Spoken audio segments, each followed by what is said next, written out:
What's up? What's up? What's up? Good morning, everyone. Hope you are doing well. This is Dan Thomas. And today, even though this is a part of morning prayer, I'm coming to you as a master intuition coach where I help influencers, leaders, coaches, and entrepreneurs.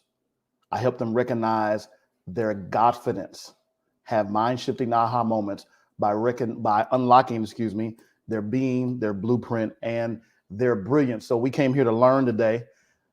Why? Because the scripture says, I have given you all things that pertain, watch this, to life and godliness. So it's just not about how to live properly in this world. It's about how to live properly in this world. It's more than just one thing. Would you do me a favor? Would you just simply just share the video right now? Be a digital evangelist and ambassador and share the video. We really appreciate you doing that. If you haven't loved the video, go ahead and love the video. Today, we're going to be talking about why can't I stay focused? Why can't I stay focused? Let me go ahead and just say good morning to some folks. Good morning, Leslie. Good morning, Mama. Good morning, Wilma. So good to see you always here. Allie, good to see you. Appreciate you. Thank you so much for being here today. And anyone else that I happen to miss that just didn't comment, we appreciate you too. So no, just get the one YouTuber, Allie, just the one YouTuber there. So of course, we'll be live also tomorrow. So I'm live today. This is not a recorded live. For those of you who are looking to get into this, we have tools out there that can help you so that you can go live pre-recording it, not always having to be there. And of course, that's what we call efficiency, so that you can be proficient. So let's get into this. Why can't I stay focused? Why can't I stay focused? Has anyone ever asked that question? First of all, let me say that. Has anybody just even ever asked that question?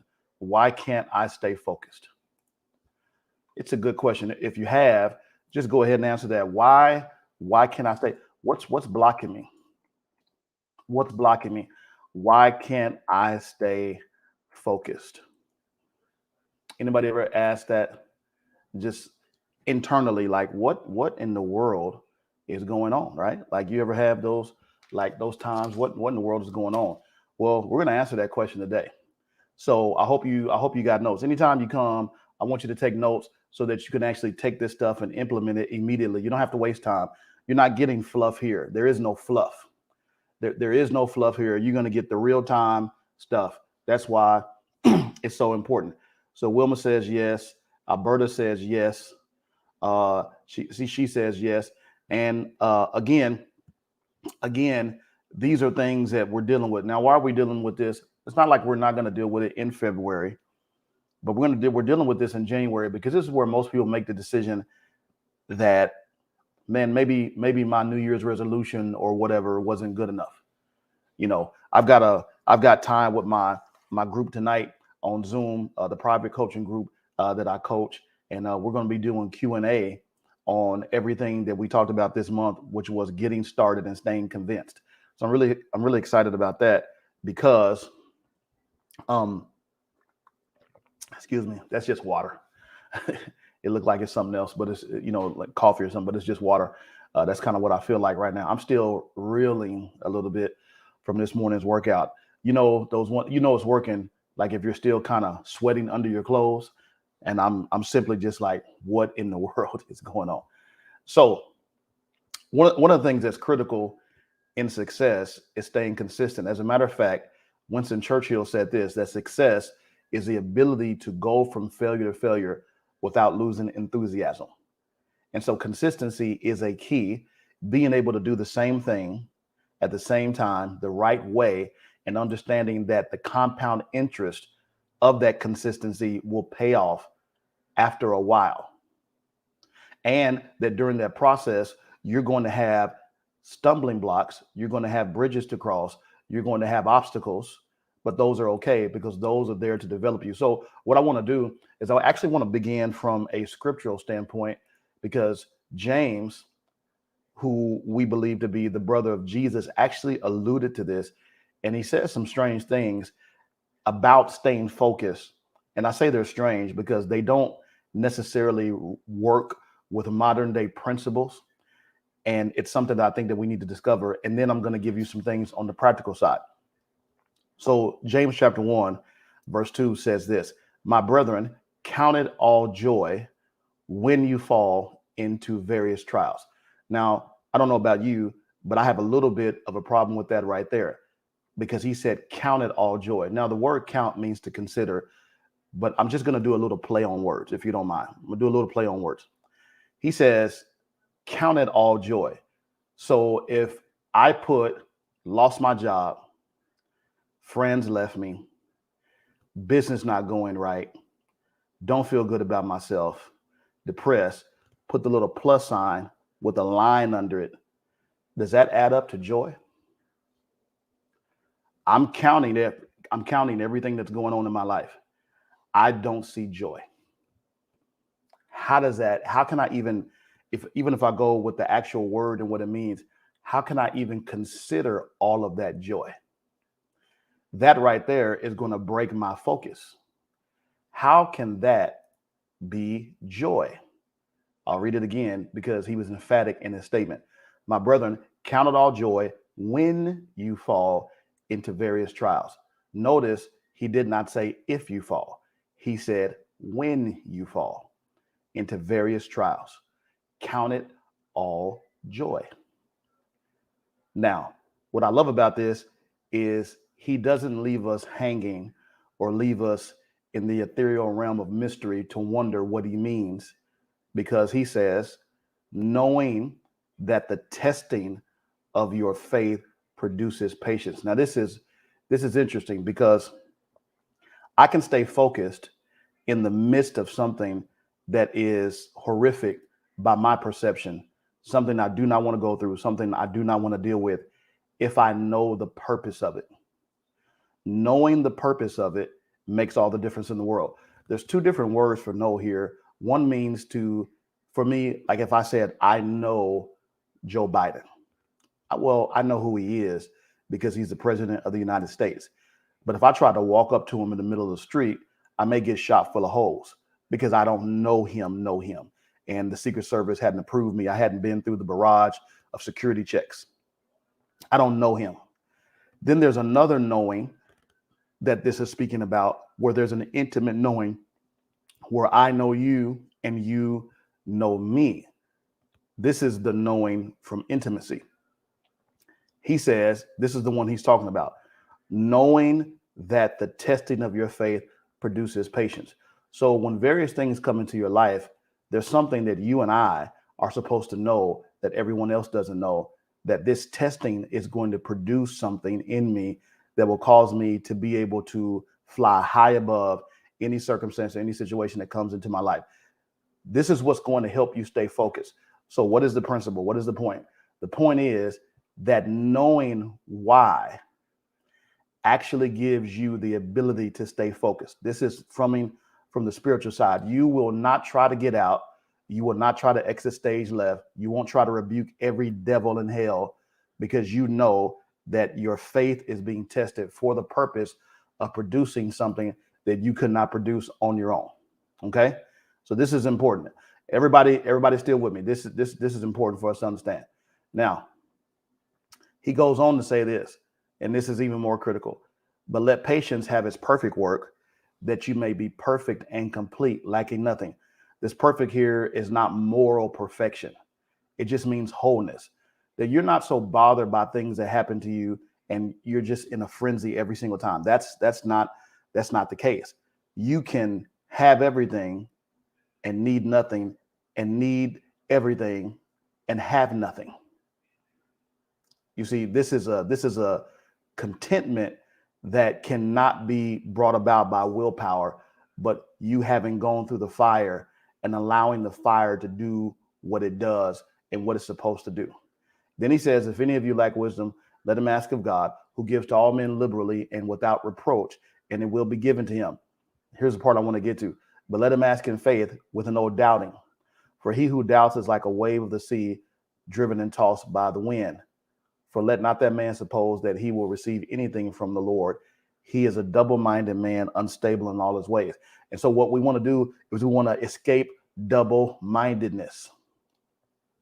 Because when double-mindedness happens, that's when our focus is shifted from where we want to be to what's going on. And what's going on is actually working for me and not working against me. All right, are you with me? This actually takes some time. It takes some time for you to go through this a little bit over and over and over and over to get it, but you're going to make it. So let's deal with some practical things here. I wanted to give you the spiritual thing. Now, of course, I can go so much further with that. I really feel tempted to go so much further, but I just want to give you some principles. So now there are a few things that affect your concentration, and it would seem that your concentration is always under attack from all sides. In fact, concentration is affected by both internal and external, or even environmental things. And so if you want to learn how to improve focus and how to improve your memory, it's going to help to understand what's getting in the way right now. Number one is distraction. Everybody just type that. I want you to engage today. Just type distraction. And then I'm going to give you just a few ways to help you with this. But one of the number one things that's going to attack your focus and your memory is distraction.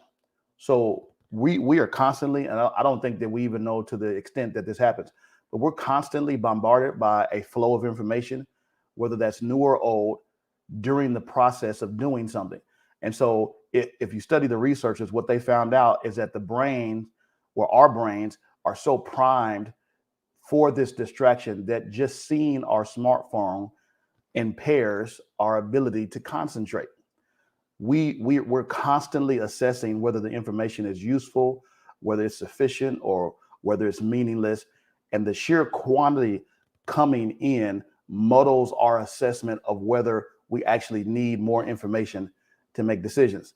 Now, if you understand that, the extra information that just comes from glancing at a notification on your smartphone when you're engaged in working on something that's big for you, that's unnecessary information that comes into the mix when you really need all of your energy to be focused on what it is you need to be doing. So that's number one.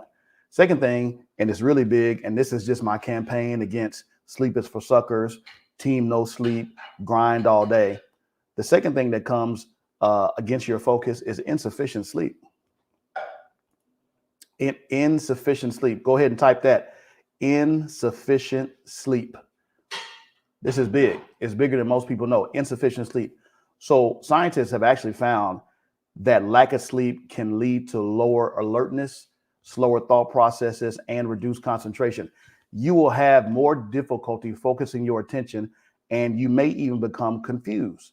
Now, as a result of that, your ability to perform tasks relating to reasoning or logic can be seriously affected. I'm also going to say that it can affect your imagination, because now you need energy to be imaginative, and you need energy to access that right side of your brain, and you don't have it. Poor sleep affects your concentration and memory. If you can't concentrate on what's at hand, it's unlikely to either to help you access things from your short or long-term memory. You know this yourself. When you haven't gotten enough sleep, you can't remember the important things. Here's number three: insufficient physical activity. And for that, I just want you to type in the comments, no activity. No activity. Somebody will have to figure out what that means when they watch the video later. Just no activity. No activity. Now, here's the thing. When you do vigorous exercise, it actually leaves you more relaxed and energetic throughout the day. I told you my workout is still working on me, but it's going to help me in the long run. When you don't do any kind of physical activity, your muscles become tense. You feel tightness in your neck, your shoulder, and your chest. And that kind of persistent low-level discomfort can and will affect your concentration. Now, these are some very practical things that can really help you. Now, I've already talked about James when he said a double-minded man is unstable in all his ways. Well, maybe this is why we're double-minded, because we're not taking care of our physical body, in the sense that there are things that we need to be doing that God wants us to do, and we need to stay focused, but our bodies don't have the energy for us to do it. All right, let's go to the next one. The next one is environment. Now, depending on what you're doing, the environment can affect your focus. So think about a noise level that's too loud. But many people also have difficulty concentrating when it's too quiet. Now, that's me. Now, and some people even think I'm weird for this, but a lot of times when I'm studying, let's say I'm studying for a message, I'll go to a Starbucks. There's a lot of people. I'll find a place in the back. I actually have to have something to block everything out. If everything is already blocked out and there's no task for me to block everything out, I can't block out what's not blocked out. I have to have the noise first, because if it's too quiet, I'll get distracted. So I'm the person who, when you come in, you just turn the TV on just for noise, because I need something to block out. So everyone is a little bit different. So depending on what kind of environment that you're in, you need to know what's going to be a distraction to you. It could be a room that's too hot or too cold, or it could be a room that's too bright or too dark. Whatever it is, understand your environment. All of those elements can affect your concentration, and they're all also addressable. So before I get to, I think we'll do about 5 ways today to really help you to do this. But I just think there's some things that we need to understand. So if you frequently can't focus your thoughts and you're experiencing ongoing concentration difficulties, it may indicate something that's cognitive, medical, psychological, lifestyle, or even, as we just talked about, it could be an environmental cause. Depending on the cause, you may have to temporarily accept that your concentration is low, and then just learn a few tricks to reduce the impact, or accept the dips as they come and learn how to deal with them. If you need help with that, then I would suggest, you get a coach or you get a counselor or something to help you with that. We're going to learn a few things today, but for long-term lifestyle changes, you may want to look at some things so that you'll be able to focus, because I know you want to crush your goals this year. I know everybody's got some goals, right? So how many want to crush them this year? I want to crush them. I want to actually finish them early. I want to see them come to pass. I just don't want to shout about it. I just don't want to get happy about it. I actually want to see it happen. As a matter of fact, I don't know if you're there. I'm tired of shouting about it. Can we be honest there? I'm tired of shouting about it. I want to shout about seeing it. I want to shout about experiencing it. I want to join you and bring you over and say, hey, come into this. I'm experiencing this now. I'm not just shouting about it and believing for it. We're actually going to walk into it. So let's talk about a few more things. So it could be cognitive. I just mentioned that. Now, your concentration may decrease if you find yourself forgetting things easily. Your memory sometimes fails you. You can misplace articles and have difficulty remembering things that occurred a short time ago. Another way your concentration may be cognitively affected is that if you find that your mind is overactively thinking about multiple things or concerns due to important events. So when those thoughts intrude your mind, demanding attention, it prevents effective concentration. We also said that it could be psychological. So when you're depressed and you're feeling down, it's difficult to focus. And when you're recovering from the loss of a loved one during bereavement, or you're experiencing anxiety, you may have difficulty focusing on a single task. Sometimes it could be medical. So conditions like diabetes, hormonal imbalances, low red blood cell count, all those things can affect your concentration. Some medication also makes you drowsy or blurry or severely damaged in certain areas that affect your concentration. Let's go back to environment again. That includes poor working conditions and whatever you consider poor, shared spaces, intense or negative work dynamics may also contribute to a lack of concentration. And so when we're experiencing burnout or stress from work or personal life, we'll find it difficult to concentrate due to emotional exhaustion. And so the environment can create discomfort to our body with effects that we're aware of. Heat, light, noise, other things that don't even fully register, tension, negativity, monitoring. And then let's look at lifestyle, right? So things that cause fatigue, hunger, dehydration, all of those things can derail concentration. Lifestyles that include too many missed meals, rich foods, excessive alcohol consumption. Those things can challenge your memory and your ability to concentrate and focus. Is this helping anybody today? I hope this is helping someone, because my thing is that if you can actually see some wins under your belt, then you can make it.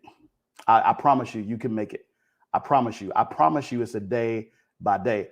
Zakiah says, I can't study in my room. I love the library or Starbucks. Yeah, I put them headphones in and I just block the world out.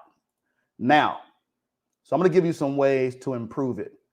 So whether your issues are cognitive in terms of the way you think, that's what that word means, whether they're psychological, whether they're medical, whether they're environment, whether they are lifestyle, doesn't matter what it is. And you may have even come in here with the idea that sleep is for suckers, and I'm a part of Team No Sleep and Team Grind. And those people may reach their goals, but they are severely impacting their physical health and don't know it. No one can be on the grind 24 hours a day. Your body was made to rest. Even God rested from his work after 7 days. You're made to rest. So I believe that you're at your optimal capacity when you sleep. You need at least 7 hours of sleep. Will there be times when you get less sleep? Yes, but you can't make a lifestyle out of that. It'll get done. It'll get done. Don't treat yourself like a car salesman. You know, like a car salesman tells you, today is the day. This is the deal. If you don't get it today, it'll never be there again. You know, sometimes for those of you who are a part of, being digitally selling things and to help people, what's interesting to me is I see ads and they're offering a digital product, which is wonderful. And I know it's going to work. I mean, there's some things I pegged to do it. And you look at the ad, how well the ad is done. So maybe the ad has about 1,000 reactions, 500 shares, but in the ad, they say, hey, this is only for the first 250 people. And you wonder, he's like, you guys haven't got 250 people yet. Impossible, right? It's completely impossible. You didn't really mean that. You wasn't cutting that off at 250 people. That's why the ad is still going, because they want more. But that sense of urgency is kind of what makes people do things. So, but we're not playing those. I understand that, but we're not playing those games today. All right. So here we know you need help with your concentration. So what can help you to focus better? That's the question. And there's no one answer on how to improve focus, but I'm going to give you some things today. Number one, so you need to eliminate distractions. Now, we talked about this. Another way that I say that is you need to become a distraction to your distractions. Okay? Eliminate distractions. Now, here's a question. Excuse me. How do we focus better if we're bombarded with information? And here's what you have to do. You have to make a practice to block time in your schedule to do a specific task or activity. And during that time, request that you be left alone or go to a place where others are unlikely to disturb you. So Zakiah just mentioned that she goes to a library. I mentioned that I go to a coffee shop, and most people are not walking up to you in a coffee shop or some sort of private room.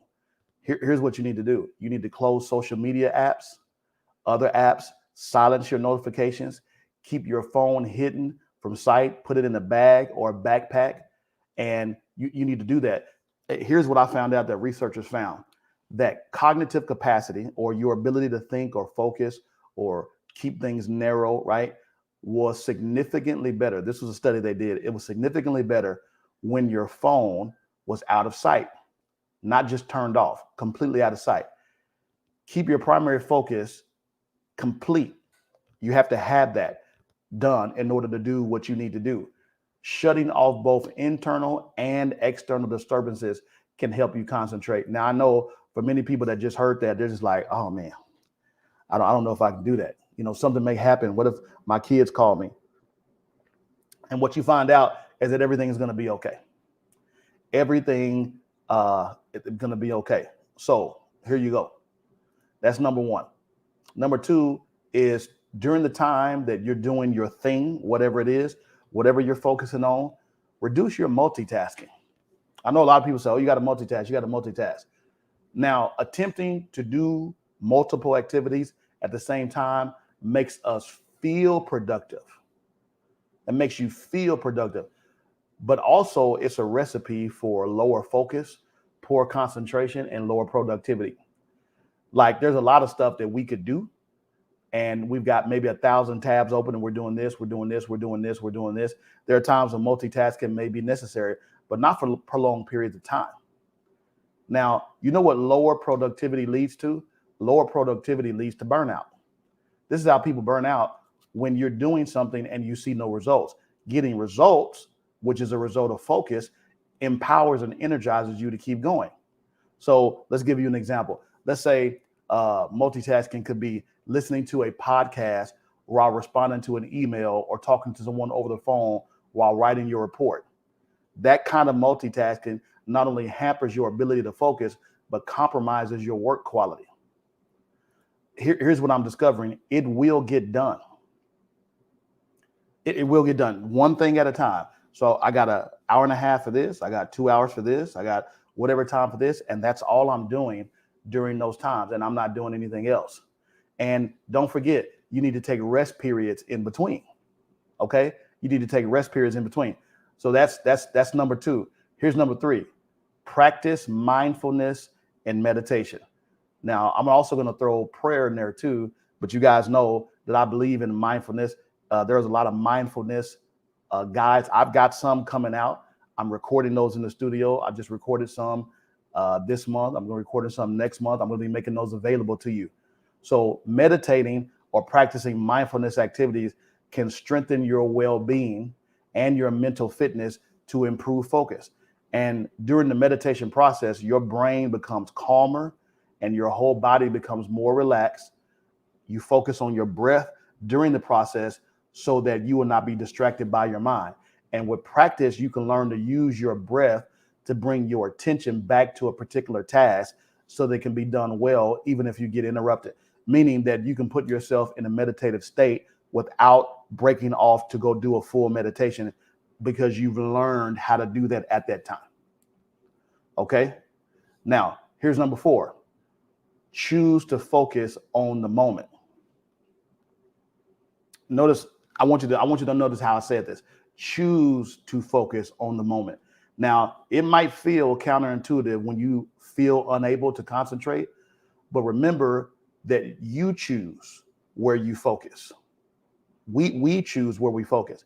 It's tough to concentrate when your mind is always in the past and worrying about the future. While that's not easy, make an effort to let go of past events. You can't change it anyway. Acknowledge the impact, acknowledge what you felt, what you learned from it, then let it go. In the same sense, acknowledge your concerns about the future, consider how you're experiencing that anxiety in your body, then choose to let that go too. You can train your mental resources to focus on the details of what matters at the moment. Our minds go in the direction of where we choose to focus. Your mind's not driving you. You are driving your mind. You're driving your mind. Zakiah, it's coming. Trust me, it's coming. I'm just waiting on the first one now, but I'm going to be doing about 4 of them next month. I'm going to have those. Now, the next one is train your brain. Now, what's interesting about this is that scientific research is starting to amass a lot of evidence on the ability of brain training activities to enhance, again, your cognitive skills, including concentration. But what's really exciting about this is that they're seeing this in adults. And so many of you already do this. There are brain training games that can help develop your short-term memory as well as your processing and problem-solving skills. So that's jigsaw puzzles, Sudoku, chess, brain-stimulating video games. those things can help you. Help you. Here's my biggest one right here. Listening to music. Music has been found to have therapeutic effects on your brain.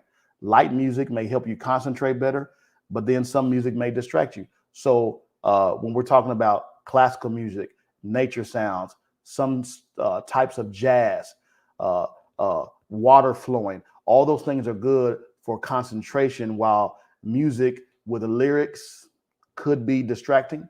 So there's a host of apps out there that do that. One of my favorites is Sync Tuition. So just those two words, SYNC, and then tuition, one word, Sync Tuition. And here's the last one. And and maybe second to last, but we have to come to this. We have to come to this. And because there's too much information out there for us to ignore it. We have to come to this. Eat well. You have to eat well. Choose foods that moderate your blood sugar, maintain energy, and fuel the brain. So what are we talking about? Fruits, vegetables, high fiber foods that keep your blood sugar levels even. Reducing sugary drinks like soda, drinks that cause spikes and dips in your sugar levels, make you feel dizzy or drowsy. Your brain needs a lot of good fat to function properly. So what are good fats? We've learned these. Some of this is confirmation. I'm not telling you anything you don't already know. Nuts, berries, avocado, coconut oil, all ways to get healthy fats into your diet and help your brain run more smoothly. Now, there's so much science on this. All the leafy vegetables, spinach, those things contain potassium, which accelerates connections between neurons and makes your brain more responsive, gets more oxygen to the brain, more blood flow to the brain. All those things can help you if you begin to change your diet little by little. This is, you got to eat well. you got to eat well. Now, here's another one. And I've got two more that I want to give you. Use a timer. Like if this is really an issue for you, use a timer. Now, I don't use one, but I try to stay up on how much time I'm doing on a certain activity. But some of you may have to use a timer. Train your brain to hyper focus on the task by using a timer or your phone alarm. So number one, you want to decide what task do I want to complete. Set your timer for 20 minutes. And what they suggest is that you don't set it anymore for 30 minutes and concentrate on the task. Now, when that alarm rings, take a short 5-minute break. You can either take a walk and do some stretching exercises, then reset the timer and start again. Now, that can improve your concentration. And the last one is, and this is really big, set a daily priority. You're going to have competing priorities every day where you're going to have to choose which priority is more important than the other one. If nothing is a priority, if everything is a priority, nothing is a priority. Everything can be a priority. You have to prioritize your priority. And that redundancy is intentional. I'm saying it that way for a purpose.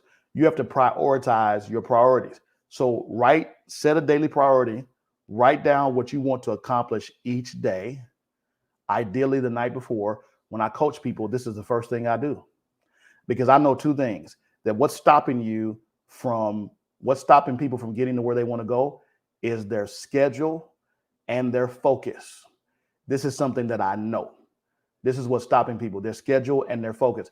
So the first thing I do is I have specific sheets that they use throughout the entire coaching that they have to set their daily priorities, and then at the end of the day, say what got done. And then they can start seeing where the hiccups are and we can work on those. It's the first thing I focus on, because nothing else matters until you can get organized and get yourself in a procedural groove so that you can see what's going on. When you do this the night before and commit yourself to a single priority, it's going to help you focus your brain on what matters. There are 3 billion new cells that are created in your brain at night. The information that goes into those cells is the most dominant thought that you have on your brain that night. This is why we say do it the night before, because you're going to wake up energized to do what you said was a priority the night before. So it's going to help your brain focus on what matters, tackling the big jobs first and leaving the small stuff till later. So you break those large tasks into smaller bites so that you won't be overwhelmed. And then you identify your true priorities, and that can help relieve distracting anxiety, and achieving small daily goals can wire your brain to achieve success. And I call that getting wins under your belt. You want to get some wins. They said an elephant, you eat an elephant one bite at a time. You can't do it all in one day. And you don't even want to do it all in one day. That doesn't make sense. All right, cool. That's my submission for you today. I hope that helps somebody. I want to take a few minutes for some questions. We got a few minutes for some questions.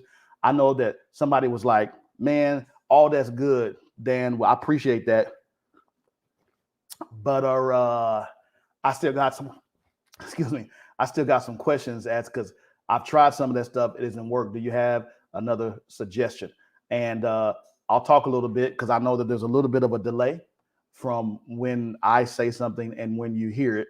But if you've got a question or questions, go ahead. This is me taking time on Thursdays. What I do is just to take some time to coach you. So this is I call this the stretching period. You know, most people when they're doing I used to do this and I found out it wasn't beneficial to me, but I would, do a workout with a person on YouTube and I'm watching the video and then I would skip the stretching part. And what I noticed is that the next day I wasn't able to do the exercises as well as I could because I didn't do the stretching. Because after you're contracting your muscles for a certain amount of time, they need to be stretched. So the question and response period is the stretching time. You don't want to skip that because it's just as much a part of the workout as the aerobics itself. All right. Any questions? Any questions at all? Who will be the one? The question that you don't ask is the one that everyone wants to ask. I'm telling you now. That's the one. That's the one. I will give just a few more seconds for that. Now, for those of you who would desire to be coached, I have a goal. My goal is to coach 20 people this year. And let me give you one-on-one. Let me give you 20 people this year for a year. What if you, listen to this, what if you, just using the principle of the tithe, if I had $10, I know the tithe would be $1. Would you sow $1, 1 year, for the next decade? All right, I see a question. She says, how do I get more hours in my day? Zakiah, you cannot ask any more questions. All right, so no, but I'm messing with you. I'm messing with you, but you know how you get more hours in your day? You get up earlier. Now, I think I saw you said that you get up, you do school and work from 5:30 a.m. to 10 p.m. You're utilizing your time. A lot of times we're doing things, and maybe because we're looking at other people or we're not really calculating or chronicling what we do, it could feel like we're not getting anything done when that's not the truth. Zakiah, since I know your story and you're a part of our group, you're actually getting a lot done. So you're in the group, you're going to school, you're going to work. What you're going to find out is that you're going to run right into a season of harvest for all the seeds that you've been planting. You need to keep plowing and just continue to use that time to the best of your ability. Don't even worry about it. You can't get up any earlier. Now you may need to go to bed earlier. I don't know what time you're going to bed, or maximize that time, or use the weekends to prepare for the week. So maybe you cook for the whole week on the weekend. Maybe you do something like that to maximize your time so that you're not staying up late to do things for the next day, so that when you get done with your day, you can actually go to bed, get the proper sleep, still take care of the fam, do all those different kinds of things. So you may use a portion of the weekend. Don't use it all. Get your rest time. You may use a portion of the weekend, but just remember, you're in a zone where you're producing things at an accelerated rate. So continue to do that, and just use some of these principles where you can fit them in to get it done. I don't know what days of the week that you go to school, but the days you don't go, remember those rest periods are just as important as you putting in the work on those days. Great question. Great question. So I got a goal of coaching 20 people this year. What I want you to do, what I'm looking for people to do is tithe a year, tithe an entire year for the next 10 years. I'm 43. I'm thinking about the 53-year-old Dan Thomas and you'll hear me say this several times. That's who I'm thinking about. I'm thinking about him. And I want the 53-year-old Dan to say, thank you for the decisions you made at 43. And I would love to have a conversation with you about that 30-minute conversation where I get a chance to understand your core motivations, what are your dreams, visions, and goals, your decision-making process, and just to see if we would be a good fit for each other so that in a year, you would have changed so dramatically that people won't even be able to recognize you. I did find out in several areas of my life, the distance between where I want to go and where I want to be is a coach. Getting me there quicker is getting someone who's a little bit further down the road than me. And if you would just like to explore that opportunity, all it's going to cost you is 30 minutes of your time. You want to stop procrastinating. You want to start focusing better.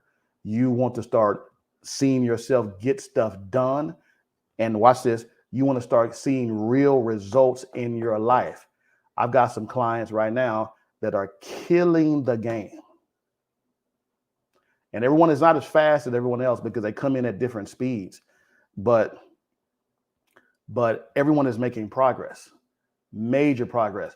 I've seen changes in health. I've seen changes spiritually. I've seen changes financially. People just applying the principles, stuff that I didn't even know that they were doing, and then they prospered because of that. So that's big. That's what I like for you to do. Some people don't, they get it quick and they just, and they're able to do it. So if you would like to just explore that opportunity, let's have a conversation about that. All I need you to just type is "that's me." I'm going to inbox you immediately, send you a link. You'll set it up on my calendar. We'll have a simple conversation about it and you'll explore it. You'll explore that. If you want to, I'm thankful for all the coaches that are in my life right now. The thing, what I'm paying for it pales in comparison to what I'm getting and how I'm growing as an individual. Those are the things that I really appreciate. So if you want to explore that opportunity, I'd love to do it. I'd love to be your mentor. I'd love to be your coach. I'd love to see you go from where you are, which is what you can do, to where you want to be, which is what God created you for. I'd love to see that shift in your life. It's a great thing. It's an amazing thing. It's an amazing thing. Now, I also want you to take what you're doing and what you heard today and go do something with it. Whichever part of this applied to you. And even if you're watching this later, you can inbox me or you can comment. I'll get a notification that you commented and you can say, "That's me." And I'll send you a link just to get on my calendar, just so we can talk about whether or not we would be a good fit for each other. All right. So thank you. This was Thriving Thursday. I really, really appreciate you. I've got something coming up just to kind of let you guys know. So this was a part of morning prayer, but you guys are going to start seeing me between 15 minutes and 30 minutes a day doing what I'm doing now. And it's going to be called Unlock. So for those of you who don't know what I do besides preach and pastor and prophesy and all those different things, I also have a gift for the marketplace. And what I do is I help leaders, influencers, entrepreneurs, coaches. I help them have mind-shifting aha moments to recognize their Godfidence by unlocking their being, their blueprint, and their brilliance. Don't stay where you are. Don't stay where you are. Don't be one of those people that just tries to grab. And I'm just talking because I was one of these people. I'm just going to grab everything free. There are people who pay for what they know with years and tears. And whatever they're offering, because it's not just me, I'm telling you it's worth it. I've spent thousands in personal development over the last 2 years. I did not take the pandemic lightly. And I grew because of intention and choice. And you can too. And it's going to be so much more worth it. I'm telling you, the person that you will become, the person that you will be pushed to be, you will change in ways that were unimaginable to you at the moment. So think on these things. Think on these things. Thank you so much. Share this with somebody if you already haven't done it. I appreciate you. I will see you next time. God bless.